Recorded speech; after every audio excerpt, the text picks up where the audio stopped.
À plus de 2000 km/h, le Concorde relie Paris à New York en 3h30. En contrepartie, il consomme plus de carburant qu'aucun autre avion de ligne.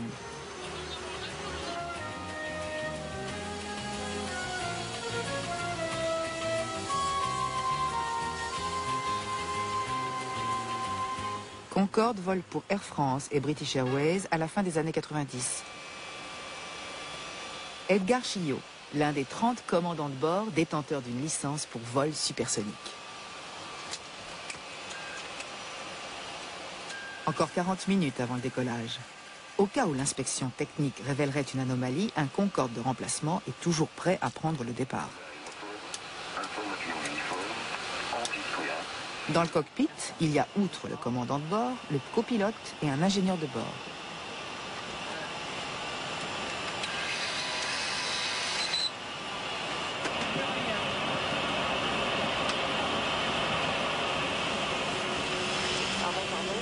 Officiellement, il n'y a pas de classe dans le Concorde. Mais en réalité, les touristes se retrouvent derrière, les hommes d'affaires et les VIP devant. Ladies and gentlemen, good morning. We follow the boarding of Air France special flight on Concorde. Please proceed for boarding now. Passengers. Originaires du Colorado, Becky et William Victor Zanner sont allés faire du shopping à Londres et à Paris. C'est le moment de rentrer pour eux. William est bien nanti. C'est un célèbre présentateur météo à la télévision et un producteur de disques. Même pour un globetrotter fortuné comme lui, voler en Concorde est une expérience unique. C'est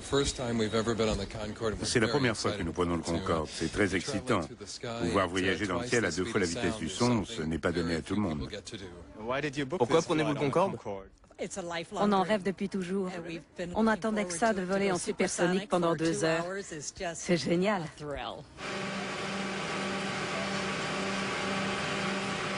Le Concorde va voler à peu près 2 fois plus haut qu'un 747 et presque 3 fois plus vite.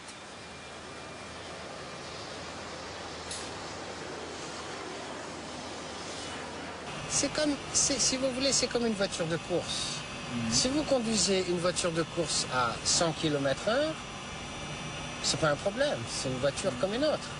Si vous volez à 300 km, si vous roulez à 300 km avec cette même voiture, alors là, il ne faut plus faire d'erreur.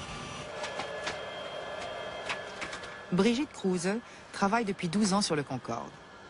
Devenir hôtesse de l'air était son rêve de toujours. Elle vient d'Allemagne du Nord et s'est installée en France à cause du Concorde.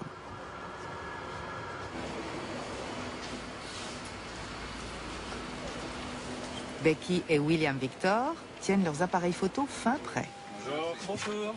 Ils sont aussi excités que pour un baptême de l'air. Bonjour madame, bonjour messieurs, bienvenue à bord. Bonjour.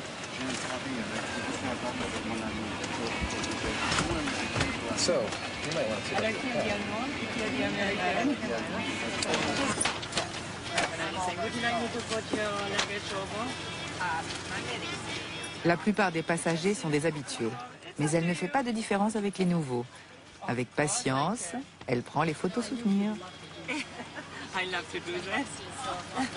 I'll switch. Stay there. What's your number? Just one? Well, I think that's all there is on that. I take another one if you have the champagne afterwards and everything.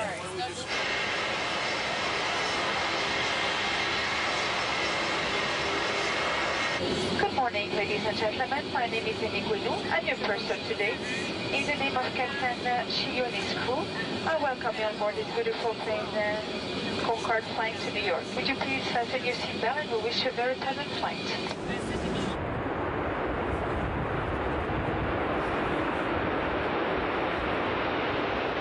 Au décollage, le Concorde fait autant de bruit qu'un 747 et va à 400 km/h. Cela grâce à des réacteurs qui n'existent ordinairement que sur les avions de chasse. Le Concorde en a 4.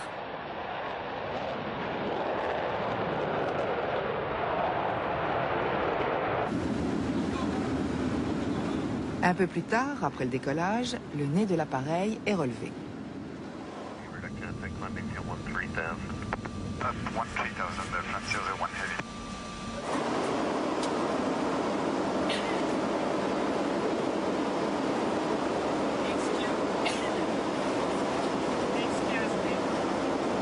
L'esprit du Concorde, c'est luxe, calme et volupté. C'est ce qu'on peut trouver de mieux dans les avions. C'est le plus rapide. Et à l'aube du XXIe siècle, il n'y a rien de mieux. Donc autant prendre celui-là.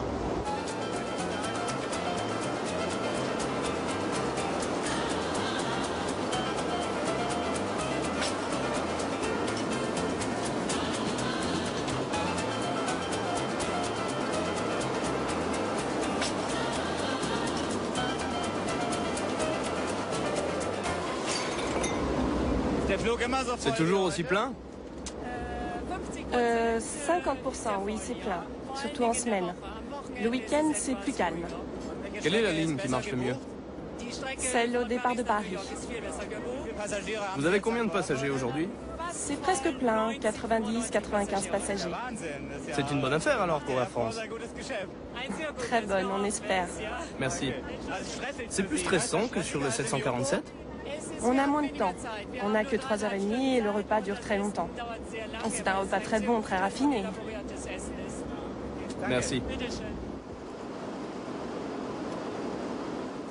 de la peau d'avion actuellement de 109 degrés. Nous allons atteindre 50 000 pieds et l'avion s'allonge d'une vingtaine de centimètres. Et nous voyons l'écart. Nous pouvons passer la main. Tout à l'heure à l'atterrissage, les deux parois vont se rejoindre.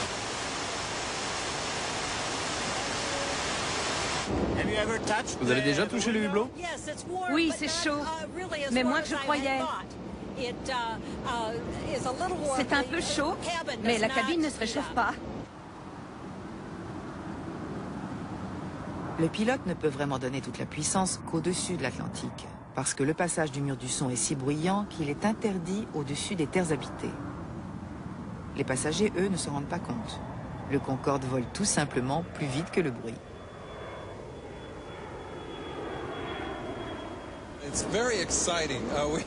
C'est extraordinaire. Je dois reconnaître que j'ai agi comme un touriste. Quand le Mach-mètre a pour la première fois passé Mach 2, j'ai pris des photos. C'est incroyable quand on songe aux peu de gens qui ont passé Mach 2. Et si vous regardez un peu l'histoire de l'aviation, vous voyez à quel point ça a été difficile de franchir le mur du son.